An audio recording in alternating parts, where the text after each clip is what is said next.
So in last week's video, we talked about how to sell your expertise. If you haven't watched it yet, watch it after this video. Today, we're talking about how to be the value.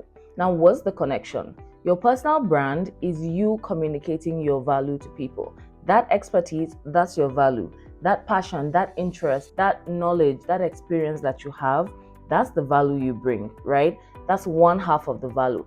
The other half of the value that you have to communicate is the value that your expertise brings to your audience or your clients. If I know how to sing, right? Singing is of value to me.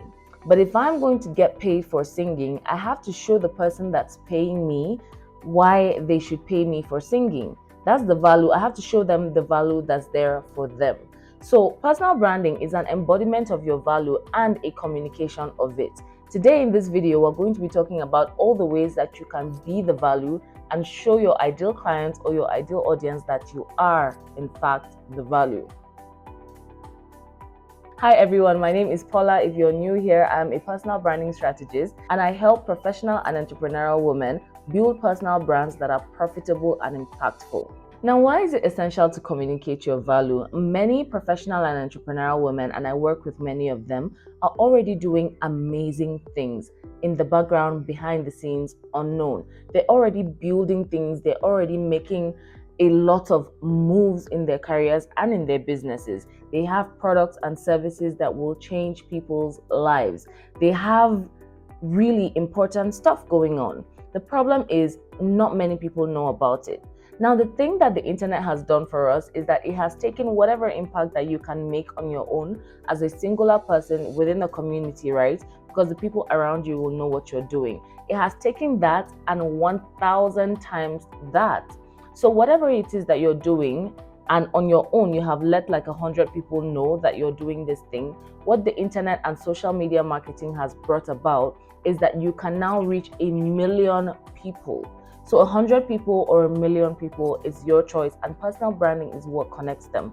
So you have to get online and tell your story and show your expertise and be the value. Effectively communicating that value, that expertise, is what gets you heard, seen, and paid. So I'm going to give you 8 ways that you can really be the value. If you're already building your personal brand, this will level it up. If you haven't started yet, this is a great way to start properly. Since I started my business online, what I have seen is that people don't want you to tell them what you do. They want you to show them what you've done. Lead with results. So instead of saying, I'm a digital marketing expert, you can say, I have helped this business do that.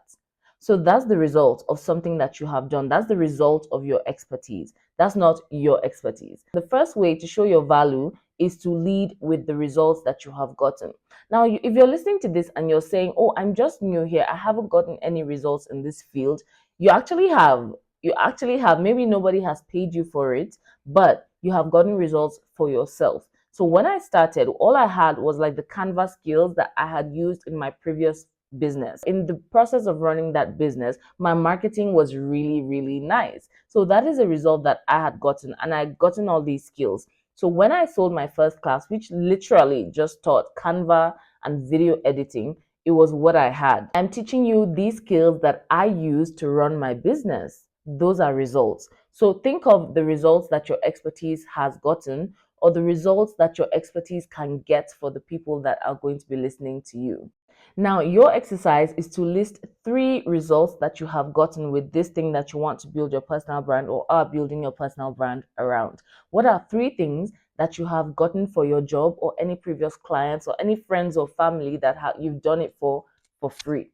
If you're in the relationship niche, how have you helped your friend get over a heartbreak? How have you helped, a family member or sister really level up her dating game? Right? Those are results that you've gotten. How have you helped yourself become a more worthy woman? These are the results. Focus on sharing the results, not the expertise itself. Now, the second tip I have for you is to address your audience's pain points. So here's a little exercise that I do with all my clients when we're trying to figure out how to position themselves. You have to really understand your target audience. You have to understand your target clients. When you understand them, you will speak their language. And when you speak their language, that's when they will hear you clearly. Let's use me as an example. I'm a personal branding strategist for women who are building businesses or careers. These people have a problem. Their problem is they want to make more impact. They want more in their career. They want to go faster, harder, more impactful. They want to build businesses around their expertise. They want to get paid what they are worth. Now, their pain point is really, I'm good at this thing, but people don't really know that I'm good at it. So my job is to help them communicate that. If I create a piece of content that says how to get paid for what you do, that is something that they want. That is something that they are pained about, that they know this thing, they're good at this thing, but the account is not matching. So for you, it is figure out what your audience's pain points are, what are they struggling with, and then talk to them about it. Now, this positions you as a valuable person, as a valuable brand, as somebody who can add value to their life because you clearly understand what they're going through. So your job now is, again, write down 3 big pain points that your audience has. What are the problems that they're going through? What are they struggling with as regards this problem that you solve? My third tip is to use testimonials. Testimonials will get you so far, you won't believe it. Now, when I first started my business, I was very shy to ask for a testimonial. I was feeling like, oh, if they wanted to, they would. Listen, they don't have the time. They're too worried about their own stuff. So if you get a result for somebody, go ahead and ask them, could you send me a message letting me know how this went for you? Or if you want to be more straight and professional about it, you can say, oh, I'm going to send you a form to fill at the end of this program or at the end of our working together. I just want to get some feedback on how this went for you. So if you're a coach, you can use that. If you're a consultant, you can use that. Just make sure that you have some physical evidence of the result that you delivered for people. And let me tell you something, people are good inherently. They actually want to help you. So when you do, and of course you will make sure that you do a stellar job so that you'll be able to ask for testimonials with your chest. When you go and say, oh, please fill this form, or how was this program for you, or are you satisfied with what you got? You will be able, they will effusively, in fact, sometimes tell you how much you helped them. Now, when you take that and you share it, what it does is better than 10 pieces of content. What it does is it shows another person vouching for you. It shows that you have done this before and you did it so well that the person gave you feedback. But if you don't ask, you won't get. So right now, I'm going to say if you have worked with clients before and you didn't get testimonials, reach back out to them. I once had a coach. In fact, I worked with her on 2 different occasions. And months after, I think even over a year after we worked together, I could tell that she was leveling up. She had reached a place where the kind of testimonials that she needed were like video testimonials, not just the written ones. So she reached out to me and said, oh, hey, I'm trying to gather video testimonials. Do you mind getting on a Zoom call with me so that I can record like you saying these things, how we work together and how it was for you? I was happy to. I was happy to, because a coach client relationship is like this. Like if we have worked together before, you can reach out to me at any point in time and ask me a question if you're stuck. It might not be a full session, but you have access. That's one of the great things about having a coach. So she reached out to me on that, and I was happy to help because, of course, why not? You really helped me launch my business. You really helped me grow. You really helped me. She helped me land my first clients. Of course, I was going to give her a testimonial, right? So we got on a Zoom call and I gave her that, and I noticed that she was launching like a really high level program. So that really helped. If she hadn't reached out to me, I would never have thought to just get on video and send her a video testimonial. If she can reach out and ask for testimonial, you can reach out and ask for a testimonial. And when you get those testimonials, make sure you share them, because many times we have these testimonials sitting in a dusty folder in our phones or on our laptops, and we're too scared or shy to share.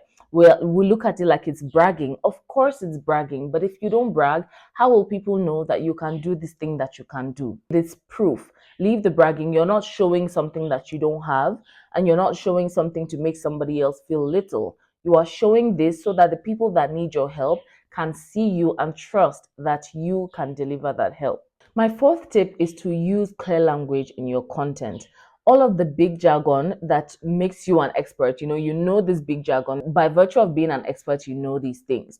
Your job is not to come and spout those things on social media, ROI, MVP, etc. No, your job is to come and simplify these strategies simplify these concepts. That's what an expert does. So you don't come and further confuse the people that are following you or trying to follow you at this point. You come and show them that you can be a bridge between the complicated stuff and them. So you can simplify it for them, you can explain it for them in a way that matters, because you're the expert in this field. For them, they're just looking for the solution. That means this is somewhere that confuses them. This is something that they're not exactly trying to be an expert in, they're just trying to use it to solve their problem. So you, who knows like the intricacies and the really deep stuff, will now come out and simplify it for them so that they can get to their solution as quickly and as easily as possible. So drop the jargon, simplify the strategy, simplify the concepts. So to test this, you write your bio, your social media bio, rewrite it, and then ask a friend who is not in your field, can you take a look at this bio? Is it simple enough? Is it clear enough? What do you think about it? And if that friend who is not in your field can tell what you do, then you've gotten it right. Fifth tip is to then create content that solves problems.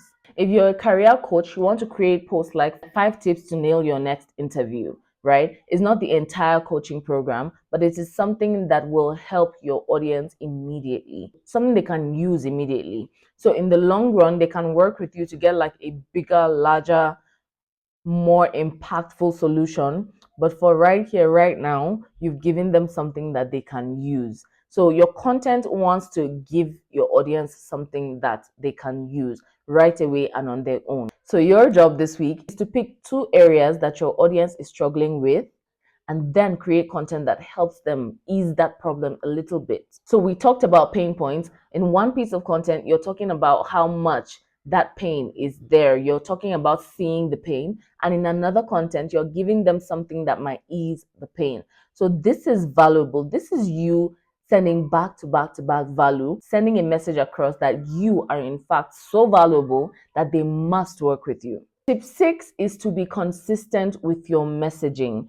The reason why you need to be consistent is because people need to hear things over and over again, a lot more times than you think, for it to stick that you have the solution to this problem that they're having. Don't think that they see your post once and they go crazy about you. There are so many posts online. There are so many problems people have. So you have to say the same thing over and over and over again for it to stick. Now, many of my clients have this problem. It's like, okay, so how many things can I really say? How many ways can I say these things? And that's what I'm teaching in my upcoming masterclass. Is like, if you have to say the same thing 100 times, what are the 100 ways that you can say it? I have the Branding Boldly masterclass coming up on the 11th and 12th of October. And in that class, we're going to cover messaging, exactly how to clarify your message so that in all the 100 ways that you say it, it is communicating the same message. We're learning content, we're learning how to create offers and sell them. So if you're interested, this is a 2-day masterclass. It's 15,000 Naira or $15, and you are good to go. So join us if you would like. So for example, if your brand is about helping women lead healthier lives across platforms, across posts, that should be communicated in everything that you put out. Step 7 is associations, building your network. I say this over and over again. Personal branding is about associations.